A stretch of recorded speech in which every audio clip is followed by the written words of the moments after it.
Good morning everybody, welcome back to our channel. ESR online data ఎంట్రీలో భాగంగా మనం DSC వైజ్గా పార్ట్ 2, 3, 4, 5 చేంజ్ ఇన్ పే మనం explain చేసుకుంటున్నాం. దానిలో భాగంగా ఈరోజు మనం డిఎస్సి 2003 హెచ్జిటి, అదేవిధంగా డిఎస్సి 2003 హెచ్జిటి ప్రీఫోర్మెంట్, తర్వాత డిఎస్సి 2003 ఎస్ఏ వాళ్ళ గురించి తెలుసుకుందాం. ముందుగా మనకి HGT DSC 2003 HGT joined on 14/11/2005. So వీళ్ళకి ఫస్ట్ పార్ట్ 2, 3, 4, 5లో అపాయింట్మెంట్లోకి వెళ్ళిపోతాం. అపాయింట్మెంట్లో 14/11/2005 మనకి అప్రెంటిస్ పే సెలెక్ట్ చేసుకుంటాం. మనం direct recruitment DSC selection commission, దాంట్లో అప్రెంటిషిప్ ఎస్ఆర్ నోలో ఎస్ సెలెక్ట్ చేసుకుంటాం. పే 1200 వేస్తాం. అది అయిపోయిన తర్వాత వెంటనే పార్ట్ 2, 3, 4, 5 చేంజ్ ఇన్ పేలో పే చేంజ్ ఇన్ అప్రెంటిషిప్ అనే ఆప్షన్లో ఉండిద్ది. దానిలోకి వస్తాం. దానిలోకి వచ్చినప్పుడు ఇక్కడ ఏం జరిగిందంటే మొదటి సంవత్సరం వీళ్ళు 1200 తీసుకున్నారు కదా, ఆ తర్వాత 1/5/2006 నుంచి 1800గా మారింది అది. కాబట్టి ఇక్కడ మళ్ళీ పే చేంజ్ ఇన్ అప్రెంటిషిప్లో 1/5/2006 వేస్తాం. ఎఫెక్టివ్ ఈవెంట్ మానిటరీ బెనిఫిట్ డేట్లు వేసి పే 1800 వేస్తాం. తర్వాత మళ్ళీ pay change in apprenticeship part 3, 4, 5 change in pay, దాంట్లో pay change in apprenticeship select చేసుకుని మళ్ళీ రెండో సంవత్సరం 14/11/2006 రెండో సంవత్సరంకి 2250 సెలెక్ట్ చేసుకుంటాం. అయిపోతుంది. అక్కడతో పే చేంజ్ ఇన్ అప్రెంటిషిప్ అయిపోతుంది. తర్వాత పార్ట్ 3, 4, 5లో చేంజ్ ఇన్ పేలో conversion from apprenticeship to regular time scale select చేసుకుంటాం. మనకి 14/11/2005 జాయినింగ్ డేట్ కాబట్టి 14/11/2007 రెగ్యులర్ టైం స్కేల్ వస్తుంది. ఆ రెగ్యులర్ టైం స్కేల్ 2005లో ఫిక్స్ అవుతారు. 2005 పిఆర్సీలో 54/70 12,385లో పే ఏమవుతుంది 54/70 అవుతుంది. వెంటనే 2008, 2009 యాన్యువల్ ఇంక్రిమెంట్స్ ఇచ్చుకుంటాం. Annual increments okay. ఇప్పుడు నోషనల్ ఇంక్రిమెంట్లోకి వచ్చేస్తాం. నోషనల్ ఇంక్రిమెంట్కి వచ్చినప్పుడు మనకి notional increments date of regularisation నుంచి వస్తాయి. Date of regularisation 14/11/2007. ఈ 14/11/2007కి 54/70 ఉంది. ఒక ఇంక్రిమెంట్ కలుపుకుంటే 56 అయింది. అది పై నోషనల్ ఇంక్రిమెంట్స్లో ఫస్ట్ ఎంటర్ చేస్తాం. తర్వాత నోషనల్ ఇంక్రిమెంట్స్లో కింద రివైజ్డ్ పేలో ఫస్ట్ కాలంలో 14/11/2007 సెలెక్ట్ చేసుకుని తర్వాత రెండో నోషనల్ ఇంక్రిమెంట్ 57/50 అవుతుంది రివైజ్డ్ పే. తర్వాత యాడ్ రో కొట్టుకుని 1/11/2008 58/90, 1/11/2009 60/40 ఎంటర్ చేసేస్తాం. ఇంతటితో నోషనల్ ఇంక్రిమెంట్స్ అయిపోతుంది. సేవ్ కొట్టేసేస్తాం. ఇక్కడ 2003 డిఎస్సి వాళ్ళు నోషనల్ ఇంక్రిమెంట్స్ అయిపోగానే 2010 పిఆర్సి ఫిక్సేషన్ జరిగింది. సో 1/7/2008 1/7/2008కి మనం ఇక్కడ చూసుకోకూడదు. ఇక్కడ రివైజ్ అయింది కదా పే 1/7/2008 కంటే 57/50 ఉంటుంది. ఆ 1/7/2008కి 58/95 ఉంటుంది. అది మనం ఫ్రమ్లో వేస్తాం. పిఆర్సి పార్ట్ 3, 4, 5లో పే రివిజన్ కమిషన్ సెలెక్ట్ చేసుకుని పే రివిజన్ కమిషన్ ఫ్రమ్లో 2005 పిఆర్సి పే స్కేల్ ఇది వేస్తాము. 54/70 12,385 పేనేమో 58/90 వేస్తాం. యాక్చువల్ పే తర్వాత కింద 2 వచ్చేదానికి 2010 పిఆర్సి సెలెక్ట్ చేసుకుంటాం. పే స్కేల్ 10,900 టు 31,550 వేస్తాం. పే ఫిక్స్డ్ 1/7/2008కి 10,900. Monetary benefit 1/2/2010. Date of next annual increment లేదా డేట్ ఆఫ్ నెక్స్ట్ ఇంక్రిమెంట్ 1/11/2008 వేస్తాం. కాబట్టి అక్కడ రివైజ్డ్ పేలోకి వచ్చేస్తాం. పే రివిజన్ కమిషన్లో రివైజ్డ్ పేలో ఫస్ట్ కాలంలో 1/11/2008కి 1/2/2010 మానిటరీ బెనిఫిట్ మనకి రివైజ్డ్ పే 11,200 అవుతుంది. పే స్కేల్ ఇదే ఉంటుంది. పిఆర్సి 2010. తర్వాత మళ్ళీ యాడ్ రో కొట్టుకుని 1/11/2009కి నెక్స్ట్ 1/11/2009 ఇంక్రిమెంట్ రివైజ్డ్ పే వేస్తాం. అయిపోతుంది అక్కడితో. అయిన తర్వాత ఈ annual increment 1/11/2010 annual increment enter చేస్తాం. తర్వాత 2011 యాన్యువల్ ఇంక్రిమెంట్ ఎంటర్ చేస్తాం.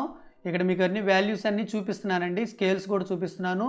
ఈ టేబుల్స్ అన్నీ పీడిఎఫ్లో మన gsrmax.in సైట్లో అందుబాటులో ఉంటాయి.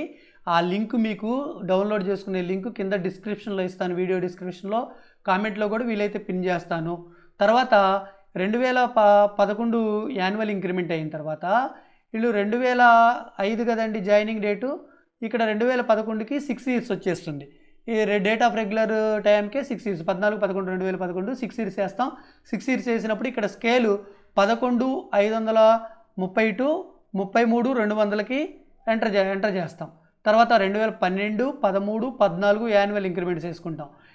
పార్ట్ 3, 4, 5లో చేంజ్ ఇన్ పేలో ఆటోమేటిక్ అడ్వాన్స్ స్కీమ్లోకి వెళ్ళిపోయి 6 ఇయర్స్ ఎంటర్ చేసి సేవ్ కొట్టుకున్న తర్వాత మళ్ళీ యాన్యువల్ ఇంక్రిమెంట్లోకి వచ్చి పార్ట్ 3, 4, 5 చేంజ్ ఇన్ పేలో 12 ఎంటర్ చేస్తాం, తర్వాత 13, తర్వాత 14, 3 యాన్యువల్ ఇంక్రిమెంట్లు ఎంటర్ చేసేసుకుంటాం. ఎంటర్ చేసుకున్న తర్వాత 2015 పిఆర్సీ ఫిక్సేషన్ వస్తుంది. 2015 పిఆర్సీ ఫిక్సేషన్ 1/7/2013 నుంచి ఎఫెక్టివ్ అవుతుంది. ఈ 1/7/2013కి పే రివిజన్ కమిషన్ 2010 ఎంటర్ చేయటం చూపించాను కదండి. ఫ్రమ్లోనేమో అప్పుడు దాకా ఉన్న పిఆర్సీ అంటే ఇప్పుడు 2015కి 2010 పిఆర్సీ 1/7/2013కి ఏ బేసిక్ పే ఉంటుంది, 12,910 ఉంటుంది. ఇది 1/11/2013 కదా, 1/11/2012 ఉన్నదే 1/7/2013కి ఉంటుంది. ఇది 12,910, అది పిఆర్సీ 2010లో ఫ్రమ్లో పే స్కేల్ కూడా దాని పే స్కేల్ ఎంటర్ చేస్తాం. ఎంటర్ చేసిన తర్వాత కింద 2లో 2015 పిఆర్సీ పే స్కేలు 6 ఇయర్స్ అయిపోయింది కాబట్టి 6 ఇయర్స్ స్కేలు 2015లో హెచ్జిటీలో 6 ఇయర్స్ స్కేలు 22,460 66,330 సెలెక్ట్ చేసుకుని తర్వాత మనకి ఫిక్స్ అయింది 27,360 ఎంటర్ చేస్తాం. తర్వాత కింద రివైజ్డ్ పేలో ఫస్ట్ రోలో 1/11/2013కి మనకి రివైజ్ అయిన ఇంక్రిమెంట్ వేస్తాం. తర్వాత 1/11/2014 కూడా రివైజ్ అనే ఇంక్రిమెంటు ఎంటర్ చేస్తాం. ఎంటర్ చేసిన తర్వాత 15, 16, 17 యాన్యువల్ ఇంక్రిమెంట్ ఎంటర్ చేస్తాం. ఎంటర్ చేసిన తర్వాత మనకి 14/11/2017కి ఏఎస్ 6 ఇయర్స్ వస్తుంది, 12 ఇయర్స్ వస్తుంది. సో 12 ఇయర్స్ ఎంటర్ చేస్తాం. 12 ఇయర్స్ ఎంటర్ చేసినప్పుడు 32,340 అవుతుంది. దాని పే స్కేల్ కూడా మారిపోతుంది 28,942 78,910. తర్వాత 2018, 2019 యాన్యువల్ ఇంక్రిమెంట్ వేస్తాం. ఇంతటితో 2003 హెచ్జిటి డేట్ ఆఫ్ జాయినింగ్ 14/11/2005 వాళ్ళది ఫినిష్ అయిపోతుంది. ఇది 2003 హెచ్జిటిలో కొంతమందికి ప్రీఫోర్మెంట్ జరిగింది. ఆ ప్రీఫోర్మెంట్ చూడండి ఒకసారి, ప్రీఫోర్మెంట్ టేబుల్ కూడా మీకు అందుబాటులో ఉంటుంది. ఇక్కడ చూడండి ప్రీఫోర్మెంటు 2010 పిఆర్సీ ఫిక్సేషన్ వరకు సేమ్ యాజ్ ఇట్ ఈజ్గా మనం చెప్పుకున్నట్లే వస్తుంది.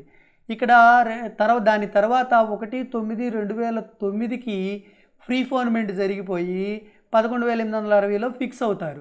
యాన్యువల్ ఇంక్రిమెంట్ డేట్ కూడా 11 నుంచి 9వ నెలకి మారిపోతుంది. అక్కడ సేమ్ ఏమీ ఉండదు. యాన్యువల్ ఇంక్రిమెంట్ అక్కడ 11 ఉంటుంది. ఇక్కడ వచ్చేదానికి యాన్యువల్ ఇంక్రిమెంటు 9వ నెలకు వస్తుంది. ఇక్కడ తర్వాత ఇక్కడ మొత్తం యాజ్ ఇట్ ఈజ్గా సేమ్ ఈ టేబుల్ చూసి వేసేసుకోవచ్చు. ఇక్కడ కాబట్టి ఇట్లా 2003 హెచ్జిటి ప్రీఫోర్మెంట్ ఉన్నది, ప్రీఫోర్మెంట్ లేనిది రెండు అయిపోతాయి. ఇప్పుడు 2003 స్కూల్ అసిస్టెంట్లకు వెళ్ళినట్లయితే మనం వాళ్ళు 2003 స్కూల్ అసిస్టెంట్లు 14/11/2005 జాయినింగ్ డేటు కాబట్టి ఆ జాయినింగ్ డేట్కి ఫస్ట్ 1,500 పేలో ఉంటారు. తర్వాత 1/5/2006కి వీళ్ళకి 22,50కి పే రివైజ్ అవుతుంది. ఫస్ట్ ఇయర్ పేనే మారిపోతుంది అప్రెంటిస్ పే. అక్కడ బట్టి అపాయింట్మెంట్లో ఎంటర్ చేసిన తర్వాత పే చేంజ్ ఇన్ అప్రెంటిస్షిప్లో 22,50 1/5/2006కి ఎంటర్ చేస్తాం.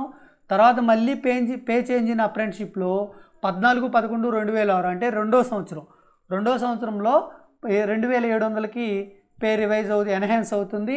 కాబట్టి ఆ 2,700 వేస్తాం. తర్వాత 14/11/2007కి పార్ట్ 3, 4, 5లో చేంజ్ ఇన్ పేలో conversion from apprenticeship to regular time scale select చేసుకుని 14/11/2000 effective date, monetary benefit date వాళ్ళు 2005 పిఆర్సీలో ఫస్ట్ 7,200లో ఫిక్స్ అవుతారు. 7,200 స్కూల్ అసిస్టెంట్స్ 16,925 పే స్కేల్లో ఉంటారు. తర్వాత 2008, 2009 యాన్యువల్ ఇంక్రిమెంట్స్ ఎంటర్ చేస్తాం. Annual increments 2009 annual increment enter చేసిన తర్వాత నోషనల్ ఇంక్రిమెంట్స్ వస్తాయి. ఈ నోషనల్ ఇంక్రిమెంట్స్ వచ్చినప్పుడు నోషనల్ ఇంక్రిమెంట్స్ మొదటి నోషనల్ ఇంక్రిమెంట్ 14/11/2007 ఇక్కడ 7,200ల 73,85గా మారిపోతుంది. పే స్కేల్ అదే ఉంటుంది. తర్వాత రెండో నోషనల్ ఇంక్రిమెంట్ కూడా రెగ్యులర్ డేట్కేను రెగ్యులర్ పే స్కేల్ తీసుకునే డేట్కి 14/11/2007కి మానిటరీ బెనిఫిట్ 1/4/2009 మొత్తం. తర్వాత అది 75/70కి మారుతుంది. తర్వాత 2008, 2009 పేలు కూడా రివైజ్ అవుతాయి. పైన నోషనల్ ఇంక్రిమెంట్లో ఫస్ట్ నోషనల్ ఇంక్రిమెంట్ ఎంటర్ చేసేస్తాం. మిగతా 3 కూడా రివైజ్డ్ పే కింద యాడ్ రోలు కొట్టుకుంటూ ఎంటర్ చేస్తాం. ఇంతటితో నోషనల్ ఇంక్రిమెంట్స్ అయిపోతాయి. నోషనల్ ఇంక్రిమెంట్ అయిపోగానే 2010 పిఆర్సీ ఫిక్సేషన్ జరుగుతుంది. 1/7/2008కి ఎంత బేసిక్లో ఉన్నాం? ఇక్కడ పే రివిజన్ కమిషన్లో పైన ఫ్రమ్ టు 2 ఉంటాయి. ఫ్రమ్ ఏమో ఏ పిఆర్సీ నుంచి వస్తున్నాం, ఏ బేసిక్ నుంచి వస్తున్నాం, ఏ బేసిక్ పే స్కేల్ నుంచి వస్తున్నాం, టు ఏ బేసిక్ పేకి ఏ పిఆర్సీలో ఏ పే స్కేల్కి వచ్చామనేది ఎంటర్ చేయాలి. కాబట్టి ఫ్రమ్ వచ్చేసరికి ఇక్కడంతా 2005 పిఆర్సీలో 1/7/2008కి ఎంత బేసిక్ ఉంటుందో చూడండి. 1/7/2008కి చూడండి 77/70 ఉంటుంది. అదల్లా 14,860కి ఫిక్స్ అవుతుంది. ఫిక్స్ అయిన తర్వాత మానిటరీ బెనిఫిట్ 1/2/2008 అవుతుంది. 1/2/2010 అవుతుంది. పే స్కేల్ కూడా మారిపోతుంది. Date of next increment 1/11/2008. అది 15,280. ఇక్కడ పైన పిఆర్సీలో పే రివిజన్ కమిషన్లో ఇక్కడ ఫిక్స్ అయిన పే వేసేస్తాం 1/7/2008కి. కింద రివైజ్డ్ పేలో ఫస్ట్ రోలో 1/11/2008 రివైజ్ అయిన పే ఎంటర్ చేస్తాం 15,280. తర్వాత యాడ్ రో కొట్టుకుని 1/11/2009కి రివైజ్ అయిన 15,700 ఎంటర్ చేస్తాం.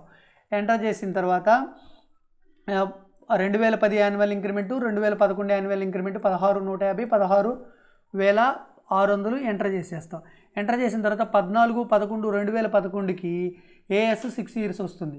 కాబట్టి part 345 change in pay automatic advance స్కీమ్లోకి వెళ్ళిపోయి 14/11/2011కి ఏఎస్ 6 ఇయర్స్ 1750గా ఎంటర్ చేస్తాం. ఇక్కడ ఫ్రమ్ ఏముంటుంది? 16,600 ఉంటుంది. పే స్కేల్ ఏమో 14,860 టు 39,54 ఉంటుంది. ఏఎస్లో రివైజ్డ్ ఏమవుతుంది? 17,050. పే స్కేల్ వచ్చేసరికి 15,280 టు 40,510 ఉంటుంది. అది ఏఎస్ 6 ఇయర్స్ ఎంటర్ చేస్తాం, సేవ్ కొట్టేసుకుంటాం. తర్వాత part 345 change in pay annual increment select చేసుకుని 12 annual increment, 13 annual increment, 14 annual ఇంక్రిమెంట్లు 3 ఎంటర్ చేసుకుని సేవ్ కొట్టేసుకుంటాం. కొట్టేసుకున్న తర్వాత పార్ట్ 345 చేంజ్ ఇన్ పేలో పిఆర్సీ 2015 ఎంటర్ చేయాల్సి వస్తుంది. కాబట్టి పే రివిజన్ కమిషన్ సెలెక్ట్ చేసుకుని 1/7/2013 1/7/2013 కంటే చూడండి ఈ బేసిక్ ఉంటుంది. ఫ్రమ్లో 17,540, పిఆర్సీ 2010, తర్వాత పే స్కేలు 15,280 టు 40,510 ఎంటర్ చేసిన తర్వాత 2లో పిఆర్సీ వచ్చేదలికి 2015, మానిటరీ బెనిఫిట్ వచ్చేదలికి 2/6/2014, effective date 1/7/2013, date of next increment 1/11/2013. ఇక్కడ పే ఫిక్స్డ్ ఏంటి 37,100 అవుతుంది. అయిన తర్వాత కింద రివైజ్డ్లోకి వస్తాం. Revised pay in PRC first రోలో 1/11/2013కి రివైజ్ అయిన పే వేస్తాం.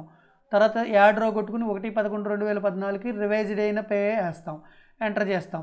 ఎంటర్ చేసిన తర్వాత 2015 annual increment, 16 annual increment, 17 annual increments అక్కడతో పే రివిజన్ కమిషన్ అయిపోతుంది. సేవ్ కొట్టేసుకుంటాం. తర్వాత పార్ట్ 345 చేంజ్ ఇన్ పేలో యాన్యువల్ ఇంక్రిమెంట్స్లో 15, 16, 17 యాన్యువల్ ఇంక్రిమెంట్స్ ఎంటర్ చేసుకుని సేవ్ కొట్టేసుకున్న తర్వాత 14/11/2017కి 12 ఇయర్స్ స్కేల్ వస్తుంది 2003 ఎస్ఏ వాళ్ళకి. ఇక్కడ అది ఇప్పుడు ఫ్రమ్లో ఏమవుతుంది 42,490. పే స్కేల్ ఏముంటుంది 29,760 టు 80,930. పిఆర్సీ 2015. 2 వచ్చేదలికి ఎంతలో ఫిక్స్ అవుతుంది 43,680 basic pay. Pay scale 35,120 to 87,130. PRC 2015. Date of next increment వచ్చేదలికి 1/11/2018. ఇక్కడ ఏఎస్ ఎంటర్ చేసేసి సేవ్ కొట్టేసుకున్న తర్వాత part 345 change in pay annual ఇంక్రిమెంట్లో 2018 annual increment, 19 annual increment enter చేసేస్తాం. ఇంతటితో 2003 ఎస్జిటి, 2003 ఎస్ఏ అయిపోతుంది, కంప్లీట్ అయిపోతుంది మనకి. మనం నెక్స్ట్ వీడియోలో మీకు ఏమైనా డౌట్లు ఉన్నట్లయితే కామెంట్ సెక్షన్లో కామెంట్ చేయండి. ఈ పీడిఎఫ్ ఫైల్స్ అన్నీ కింద డిస్క్రిప్షన్లో లింక్లో నుంచి డౌన్లోడ్ చేసుకోండి. మనం నెక్స్ట్ వీడియోలో 2006 ఎస్జిటి, 2006 ఎస్ఏల గురించి తెలుసుకుందాం. వీడియో మీకు నచ్చినట్లయితే లైక్ చేయండి, షేర్ చేయండి, ఛానల్ సబ్స్క్రైబ్ చేసుకోండి. Thank you all.